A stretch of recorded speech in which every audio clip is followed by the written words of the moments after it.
Hi, this is Zachary Ball with Omnis Technologies.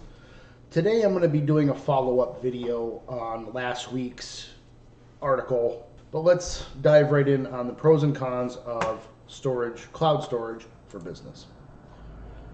So getting into the pros, cost is obviously a huge factor in why people are moving to the cloud because there's no hardware cost. It's purely just software. If you're a small to medium-sized business, sometimes cash flow can be a problem. But when you look at the actual price on some of these cloud storage features, it's ungodly cheap. So if we look at Google, for instance, 100 gigs a month is $199 a month.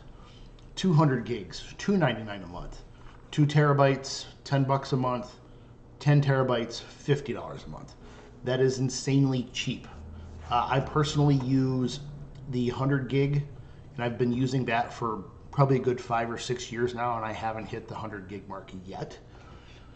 Comparing like Dropbox, for instance, another well-known, we have all of these different types of plans. You can do personal, you can do business, and I mean, there's other flavors of this. I mean, everyone kind of offers something now that you can have like a family plan where you can share a certain amount of data out of a huge swath, like 2 terabytes, for instance, on the personal side. You can go up to 3, 5, and then as needed, and then you can share that between users.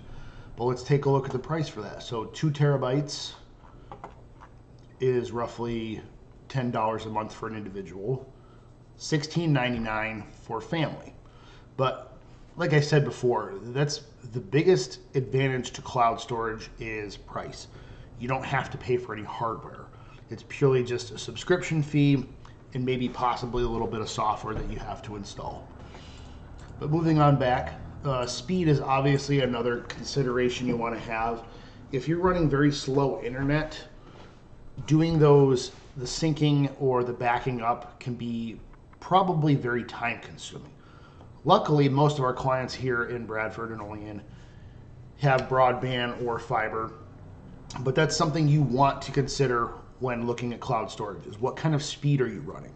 Because if you have slow internet, those backups may take time, and if you're using faster internet, it's basically like a real-time backup. So if I'm using Google Drive, I click and drag something into Google Drive, bang, it goes right off site.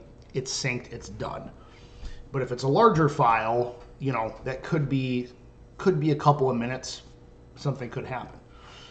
Accessibility, very flexible. So cloud storage, as long as you have connection to the internet, you should have access to your files and documents.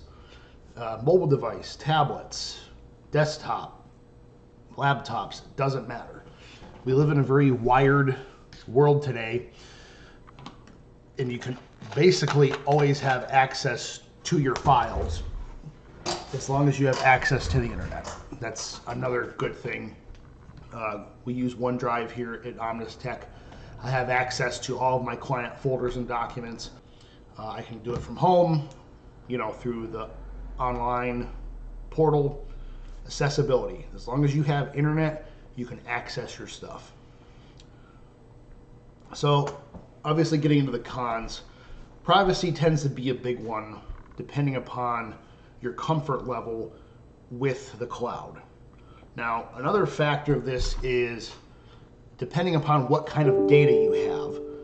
If you have to have HIPAA compliance, generally we deal with HIPAA compliance. We don't deal with any of like the financial institutions like banking or any regulations like that. But obviously you want to consider what kind of data you're putting out there on the cloud.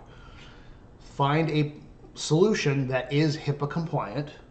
There are several. CTERA, our premium go-to flagship backup, is HIPAA compliant. So that's something to consider. What kind of data are you putting on the cloud? First question you have to ask when it comes to the privacy. Do you want it out there? Do you not want it out there? I will say as a whole, all cloud storage is very safe. We've never actually seen any issues here with any of our providers, of any of our clients. Doesn't mean we won't someday, but as far as right now, we haven't seen any issues like that. And obviously covering bandwidth, like we covered this and above, You have to have the infrastructure to really support cloud services. If you have basic broadband and you're not trying to push too big a data, you should be fine on that. Compliance, so issues with privacy. Yet again, it always depends on what kind of data you're going to be putting out on the cloud. If it's your financial documents, PDFs, that kind of thing, you may want to reconsider or look for a more heavy-duty, security-driven solution for cloud storage. There are all kinds of solutions out there. It really comes down to what you want to pay and how you want to deal with it.